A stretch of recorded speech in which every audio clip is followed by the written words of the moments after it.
Hi, this is Paula Gloria, and this show is called Farther Down the Rabbit Hole. At least that was the show that was just broadcast on Manhattan Neighborhood Network. From 11:30 until 12, it follows Harold Channer's Conversations with Channer. And afterwards, my show, Farther Down the Rabbit Hole, comes on. And then after that, like right now, here at 12 noon, we broadcast from rabbitholecentral.tv. So I'm available for calls at 212-982-0021. If nobody calls, like nobody called yesterday, it gives me a chance to kind of regroup and go over some of the latest. Yesterday, it didn't seem like anybody was calling, and I had an opportunity to talk about my experience at San Quentin prison when I was teaching Transcendental Meditation. I went in there to teach the warden and his wife. A lot of attention, a lot of fanfare, and it was sort of the darling of the movie stars in Hollywood. They would come up to San Quentin and do little fundraisers. But for various reasons, I think the guy's name was George. I can't remember his last. And then my friend Stuart Moody got interested. But Stuart wanted to honor what he said to Maharishi, so he felt that he would go in there, get the lectures set up, do a lot of the footwork.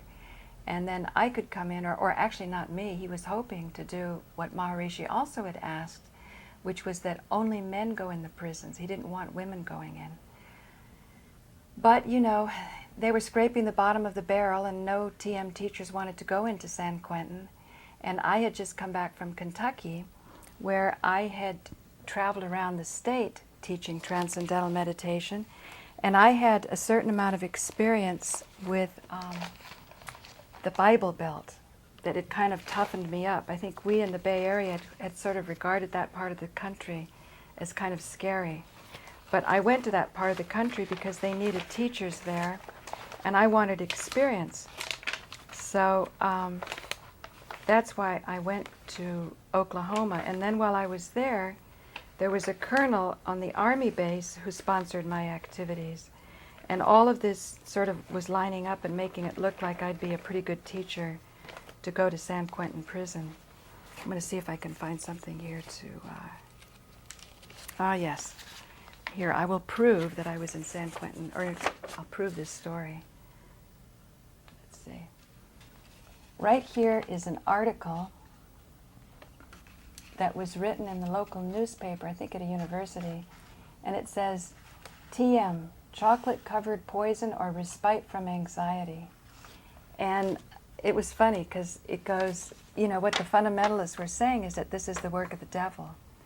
And the reporter had gone to the guy that was complaining about me and then gone to me. And he says, when your eyes are off God, Satan will do anything. Sure, these meditators are relaxed. When Satan's got you, you can be relaxed. Whoa. And then it goes on, but the article was sort of loaded in my favor. That's actually a picture of me, if you didn't figure it out. Right here. I don't know, I was about 24 then? 26 maybe, something like that. I have to calculate the time. So the very end goes, she believes TM is the key to this enlightenment. When you are living in the dark, you can hire doctors to set the bones of the people who hurt themselves in the dark, and psychiatrists to counsel the people who are afraid of the dark. Sakana said. Or she smiled, you can just turn on the light. So that's what I'm constantly trying to do with this show, is bring in more knowledge that's enlightening. It makes you clear about what's happening. And as a result of being clear about what's happening, you're going to have a more successful and happy life. You know, you won't stumble into things, you won't be afraid of things. Yesterday, so anyway, after I did my blah, blah, blah for 15 minutes, I turned it off and waited a little bit, I figured that was it for the day, went back to work. And then Frank Craven called. Now the reason Frank Craven called was because he saw my interview with Ugly George. And this interview, by the way, YouTube still has not posted.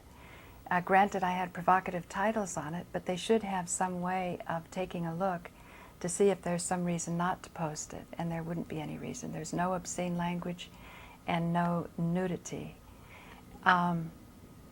Although well, anyway, so that played on Manhattan Neighborhood Network, and I could probably repost the YouTube with less provocative titles, but what I wanted to show was just how free Manhattan Neighborhood Network is at a time when YouTube is doing a lot of censorship and pulling down sites. I think this is something that as the franchise agreement starts to come closer, we should be very aware of. So I did a great show with Joe Friendly, and I got to do something that was very close to my heart because he was calling in with a neurologist who I just met the other day at Harold Channer's. And I was talking to them about sunlight therapy, and particularly sunlight when it falls on the more sensitive regions of our body, generally known as the genital areas. And in this case, I was talking about the breasts, and I relayed an experience where I did take my shirt off in a park, and I described the entire situation. And then this morning I got some comments in my YouTube box, and I started to look at them, and it directed me to the commentary I made on the Sarah Silverman stunt that was pulled off some time back. And this was when somebody on the inside on Howard Stern had asked me to, or they'd sent me the video of this horrible stunt where the man who used to call in and punk call me, his balls were being smelled by her. So what I did was I created a commentary on it, and in that commentary I talk about art. So it's comments on Howard Stern and art, Sarah Silverman, part 3. So in other words, after I took the footage and edited it massively to make sure no penises were showing and so on, and put it on MNN, I followed it up with 3 commentaries, and that's something that I generally do. You have to sort of go in, grab the attention, and then after that, it's a little tedious to follow the argument. But what I was trying to get at was how art can affect people and how art can also frighten people, so that the Nazis were afraid that the artists were having a negative effect on the population and they were censoring them. There's a DVD I got from the New York Public Library called Architecture of Doom, and it was analyzing the rise of the Nazi party and the power that the Nazis had vis-a-vis the personality of Hitler and some of the people close to him, how they were frustrated artists. And then it looked at some of the paintings that were, they looked like very good paintings, very moving paintings that were depicting the darkness of the times, because this was a time of great financial struggle and strife. And these artists were reflecting that. But this wasn't happy, light, cheerful material. And Hitler was more inspired by classic, almost mythological events. And that's what he felt was healthier for the people to have their attention on. Now, what I was pointing out in my show was that if you went to some of the artists' parents to say that all the Jews depict this depraved culture or this depraved effect on society, that these artists were so dangerous, you know, they too had family lives and people close to them who probably weren't artists and didn't sort of have these excursions into inspiration that would then be showing images that the rest of the society wasn't comfortable with. In other words, this wasn't something that you were just having gloomy information brought to you by the artists. So I think it's very important to keep in mind, because today, as my show has developed and as the commenters have perfected my understanding of events or brought to me more information, I've become very interested in those parts of society that are not well covered by the media. And in particular, the most interesting aspect of the research that's going on into 9/11 Truth is research that is not well supported by any of the mainstream cults. So this show that we just heard on Manhattan Neighborhood Network, where I was talking with my sister about our experiences with Transcendental Meditation versus the type of cult that grew up around it, it's important to distinguish. And then Scott Goldberg was in on that call, and Scott was saying that he had a direct experience with trying to keep his footage pristine, or I guess you would even say exclusive, so that he could do his documentary. Later on, he grew to be able to share footage with me. I'm not interested in doing a documentary. I like to put it out on my Manhattan Neighborhood Network show or put it up to YouTube and use it in a dynamic way to see if we can cultivate a deeper understanding about our reality. And part of cultivating that deeper understanding of reality is to give people also the tools so that they can handle the reality that they're starting to discover. So as part of that process, I've decided I'm going to open up one branch of Rabbit Hole Central, which will be the home economics department. I want to give things that are practical, not just lofty knowledge about mantras and yantras and how to hook energy and when it's right to take your shirt off in a park so that you can absorb the energy, because we've had models of masters who don't eat any food. They live off of sunlight. But you have to hook the energy. You can't just go out and decide, oh, you know, it's too expensive to buy food and I'm just going to save some money and not eat, or this is going to be the way that I'm going to resolve the terrible, terrible conditions that are going on in the slaughterhouses. I'm just going to go get up in the morning and look at the sun and eat that way. It can't be done. It's a process. So, let's see. Rabbit Hole Central. Yeah, hi, it's just me. I was all busy. I didn't realize it was so late, and I'm getting ready to go tape, so I just thought I'd give a call. You're looking grand. Where are you going, to the ball or something? Well, I'm on good behavior in case my sister calls in because she's a wardrobe consultant. Oh, I see. You had to grow up with that, huh? Well, no, actually. Straight and narrow. So I just called to say hello. I just checked in, and I see you're there. Well, if you weren't following the argument, let me tell you what I'm saying is I want to start a home economics department of Rabbit Hole Central. And I want it because the idea is to give something practical to people. And my show was a spiritual show before I became aware of 9/11 truth. And sometimes when you give people dizzying information or overwhelming information, they don't, it's not constructive to them. And that's what George Stoney said, is that a host should let their guests speak and then give something useful to the viewers. Well, that's one way to see things. But you could start off with your apple pie recipe. Well, that's what I had yesterday when Frank All right. Craven called in because he liked the show that I did with Ugly George, and he didn't know I was streaming. He just called in, you know, just to compliment Ugly George, which surprised me because Frank is a little conservative, actually. But what Frank does like is communing with nature. He sure does now. I don't know if he always has, but he sure does now. He's with the Indian movement and all that, and the spiritual traditions of the land and Mother Nature, and that he's really into it. He does the sweat things and everything. And he's really involved with that, yeah. Well, it's sort of a way to decharge. I know when I wash my clothes and things, and you get your hands in the water, it's sort of, you know, we're creatures of the elements: earth, air, fire, and water. So that's why the home economics. I'm going to teach people how to, let's see here, how to remove stains. So that won't be that's a turmeric stain right there, and that's very difficult to remove. But I'm hoping on future shows, Alan said he knows somebody that really understands stuff like that. So then the idea would be I'd kind of... You don't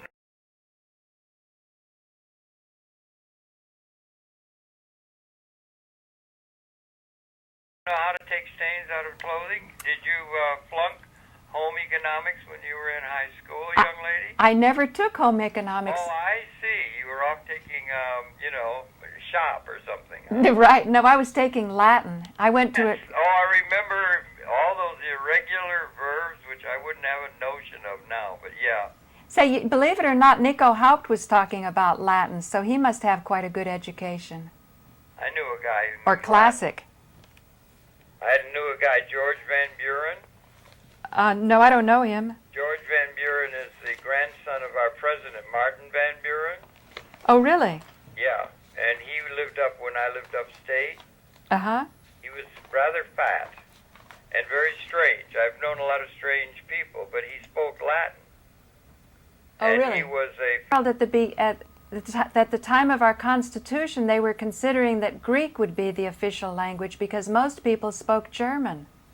That's right. Isn't that interesting? The German contingent's really huge, yeah, right. in America. I'm not sure. Maybe somewhere, I don't know. It still is. Right.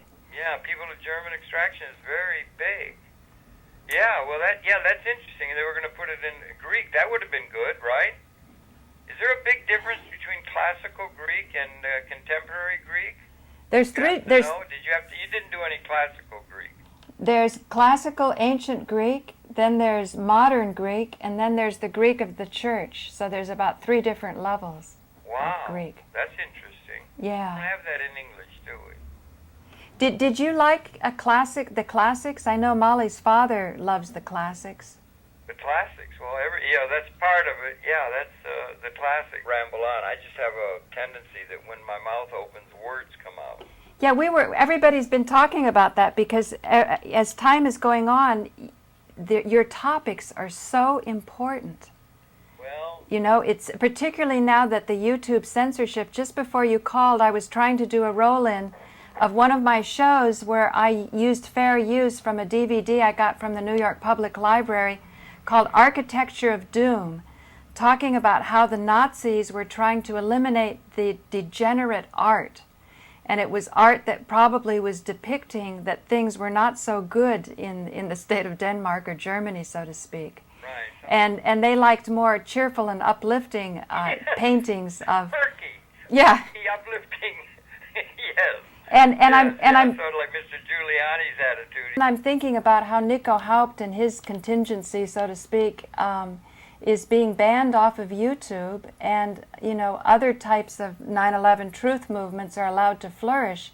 But I think from the point of view of art, the highest art I've seen, because they've certainly converted me, and some people think, oh, this isn't art. What they do is it's called mashups, where they glean different images that inspire them throughout the internet. They capture them and put them all together, which according to MNN would be exactly what fair use is about, which is why I love MNN so much, because some people have really fought hard to keep the right that the public can comment on important images.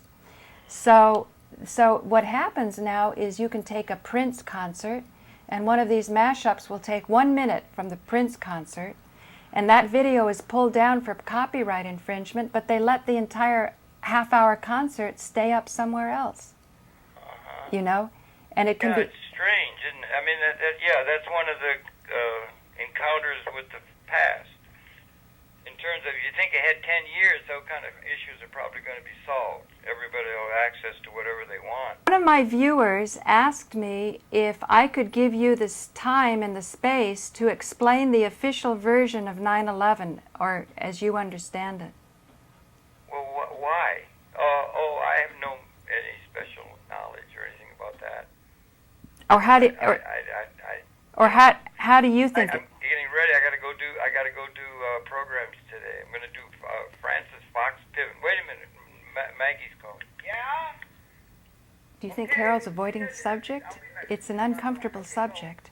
And I realized the other day when it came to no planes, if you say that no planes flew into the World Trade Center, although you're saying that, what people are hearing Hello. is... Yeah, I was just saying goodbye to... They're just going out. Is that no, the buildings didn't come down, but that's not what they're saying. That's what not you're saying. But that doesn't seem... I'm sorry.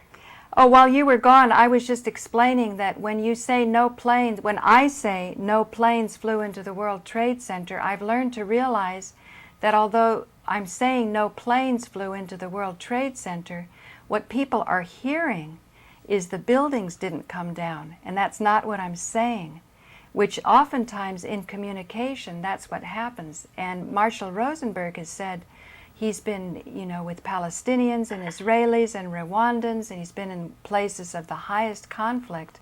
And often the message that you send is not the message that's received. Almost always. Yeah, in which... The game where you tell it, you got a list of people with 10 chairs and you pass the thing on, and And by the time you get to the end of it, you can't recognize what was said by the original person. Right. So if they're hearing that you're saying no, that the buildings didn't come down, obviously they think you're crazy, instead of actually looking at the evidence where there are airplanes or where they're not. Yeah. So Yeah. it's just that since I've given so much time to that and we've been discussing it, one of the comments I got yesterday is to allow the esteemed gentleman to have the space and to be more polite and not interrupt him so that he could explain the official version. Who? You. I have no idea about the official. I mean, I have nothing to add about the official version. I mean, I wouldn't be someone to talk about that. No, I don't think. but the official version would be the version that the general public accepts. How does the general public think these buildings came down? Well, it'd be interesting to try and understand all of that. Yeah, and I understand. I was watching Joe's program this morning. He came by after last night. God bless Joe. He's such a great guy, and everything. And he had a thing about the dust and things that were down there at Trade Center, and they wanted to open the stock market, and that it was a cover-up and everything like that. I was just thinking that was. I remember.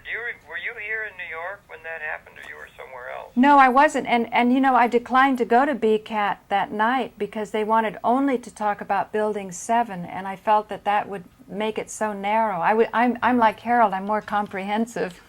Well, yeah. So I was led to believe that I could talk about 9/11, and I don't have any objection to having a difference of opinion.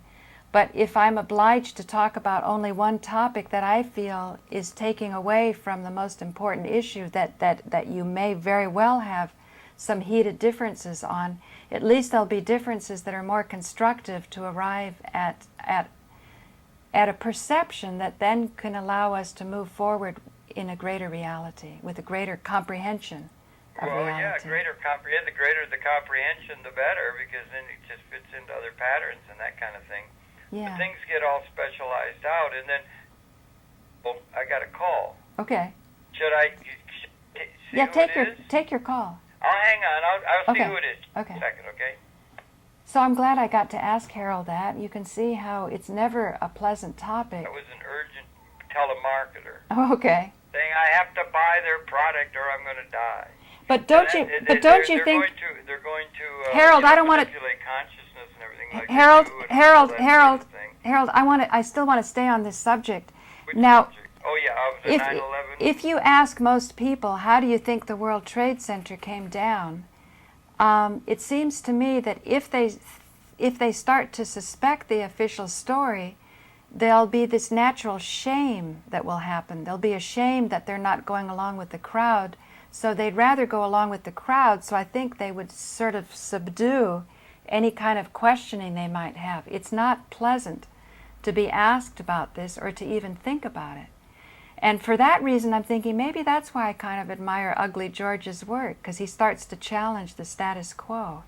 Well, a lot of people challenging status quo and that sort of thing, But there's a way you can challenge it where you're in a safe group. But it seems the most important work you have to do by yourself. yeah, remember on the day of 9/11, I woke up and I saw the second plane, or maybe I didn't see it, but I saw it on the television. I didn't see the first one, of course. It was very early. And then we were here, and then one of the people who lived in our building was down there about 9:30 helping, pass water around and all that sort of thing. Came back and said it was awful. Then got to thinking that was like those buildings came down, but when you were in, let's just say, Berlin, May, June of 1945, there would have been bombing. It would be like they would bomb the World Trade Center on Monday, and they'd bomb Lincoln Center, all but Jesus, and they would bomb Central Park, and they would bomb everywhere everywhere. It would be going on everywhere. So or Nagasaki and Hiroshima. So what we went through and some of that wasn't like what people have gone through in fire bombings and things like that. In other situations where America had never been hit before. It occurs to me as we're talking now, Harold, do you think that part of the problem is through globalization, it's harder for the merchants of death to create an enemy when we have chances with media such as this to get to know each other so well? I don't see it merchants of death. I don't see things that way. I don't. I just see that we got a lot of outdated institutions and concepts. That's why we began. Why would they be taking down some site because somebody says something or something? I mean, we'll be over that. I don't know when we'll get over that, but I suppose mostly, if you trace that all back, what it is protecting somebody's economic interest. And when we don't have a properly organized economic system, which is really liberating and freeing and so forth, there will still be these kind of contentions. Mostly it's over when you trace it back through to economic interest. Well, what I meant by merchants of death, I was using Smedley Butler's book called War is a Scam, and talking about the different corporations that made huge amounts of money after World War I. So you could just predict, if that was so profitable after World War I, what must World War II have been like? And it seems as though this is at the basis of the so-called Holocaust deniers. What they're not denying the suffering of people, they're just denying that it happened in the way that the media said, and they're questioning who was to blame. So I think a lot was starting to unfold about IBM's involvement in the so-called concentration camps that were really work camps and slave camps. And people, you know, we're now coming upon that dilemma again. As people are thrown out of their homes, where are you going to put them? You gather them up, you put them in one place, you're concentrating them, so you could call that a concentration camp. And then you figure, well, they've got to have something to do while they're sitting around, so they start laboring at something, and then you've got essentially slave labor. So you can see how that can ease up. Now, in Nagasaki or Berlin, when they were being bombed, they could always say it was the Americans or the British doing it. But now what we have at our fingertips is this sobering, horrifying revelation that what we have most trusted to soothe us and ease us and give us entertainment and inform us on the things we need to be informed on is flawed. It's profoundly flawed. And then our work as alternative producers becomes very, very critical. Well, let's hope so, and I think there's a good chance that we can get the access is really important, and it's in an important time, and all these things are going on. That's great. It's really an interesting time to be alive. There's so much going on. Well, anyway, Harold, I think I'm going to wrap it up today. I'm going to post. Okay, good. I got to get myself going. I'm going to post this. I'm going to post this because that commenter asked, and I thank you for your response. Oh, okay? Well, that's fine. Because somebody asked me to give Harold the space to explain the official version of 9/11.